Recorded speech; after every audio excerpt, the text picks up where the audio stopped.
Dieu de miséricorde et de bonté, vous allez réaliser pour la pauvre humanité toutes les promesses des patriarches et des prophètes. Pour la racheter du péché, pour lui rouvrir la porte du ciel et fermer celle de l'enfer, vous allez descendre dans une crèche. Par le prodige le plus incompréhensible vous allez vous faire homme comme nous et pour nous. Comme il faut que nos cœurs soient ouverts à cette pensée magnifique, et quel plus beau moment que celui de la communion pour se répéter, un Dieu va venir à nous. Un Dieu va habiter avec nous. Nous deviendrons enfin les héritiers du Père céleste, dignes de la vie éternelle. Aussi, Seigneur Jésus, pendant que vous êtes dans mon âme, je me nourris de cette pensée qui dépasse toute mon imagination, et je me répète dans l'extase de la joie et de l'humilité, Dieu a tant aimé le monde qu'il lui a donné son Fils unique. Dieu est si miséricordieux qu'il veut bien oublier nos péchés. Dieu est si puissant qu'il veut nous tirer de la servitude du péché pour nous faire entrer dans la gloire, pour réformer notre nature corrompue et l'élever à la perfection évangélique. Mon Dieu, vous allez descendre pour sauver l'humanité. Louange, honneur et gloire à votre majesté, à votre miséricorde, à votre indulgence infinie. Dieu de justice et de vérité, vous avez réalisé vos promesses, en ai-je fait autant? Voici longtemps que je m'approche de votre table sainte pour y participer à des intervalles répétés, voici longtemps que j'ai pris à vos pieds des résolutions, ai-je accompli ces résolutions? Seigneur Jésus, éclairez-moi des lumières de votre Esprit Saint, afin que je me rende un compte exact de ce que je n'ai pas fait, et de ce qui me reste à faire. Vous m'avez dit par la bouche de votre précurseur, préparez la voie du Seigneur, rendez droit ses sentiers. Ai-je agi de la sorte? Ai-je préparé dans mon âme un sanctuaire digne de vous? Ai-je comblé la vallée de mes inclinations basses et corrompues?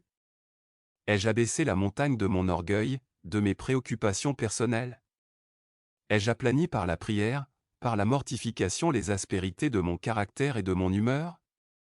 Mon Jésus, vous nous dites, soyez parfaits, comme votre Père céleste est parfait.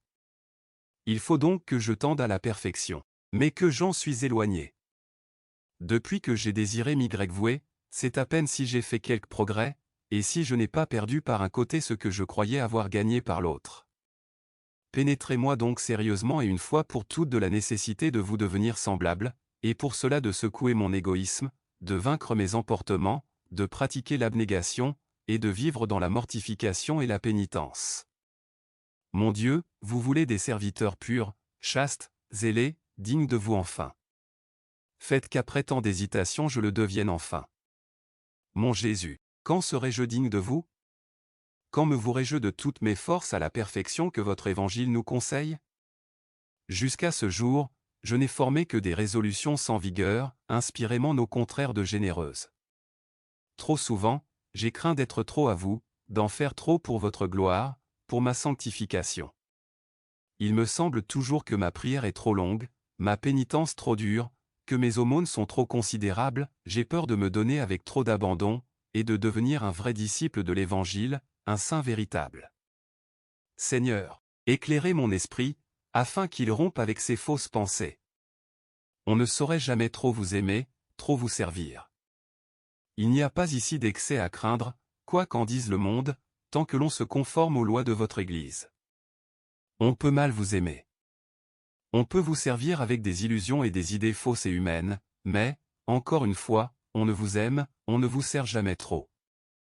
Pénétrez-moi de cette forte pensée, afin de faire de moi un chrétien généreux, un chrétien qui attend avec foi et confiance votre venue, qui travaille à l'accélérer chez lui et chez les autres. Il n'y a que trop de ces âmes molles et dégénérées qui ne sont ni à vous, ni au monde, qui flottent entre le bien et le mal et ne veulent rompre ni avec l'un ni avec l'autre. Je ne veux pas être ainsi, Seigneur Jésus, après tant de bonté de votre part.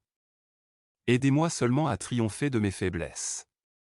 Je ferai un examen sérieux de la vie que j'ai menée durant le temps de l'Avent, pour voir si j'y ai fait des progrès dans la vertu, ou si j'ai reculé. Amen.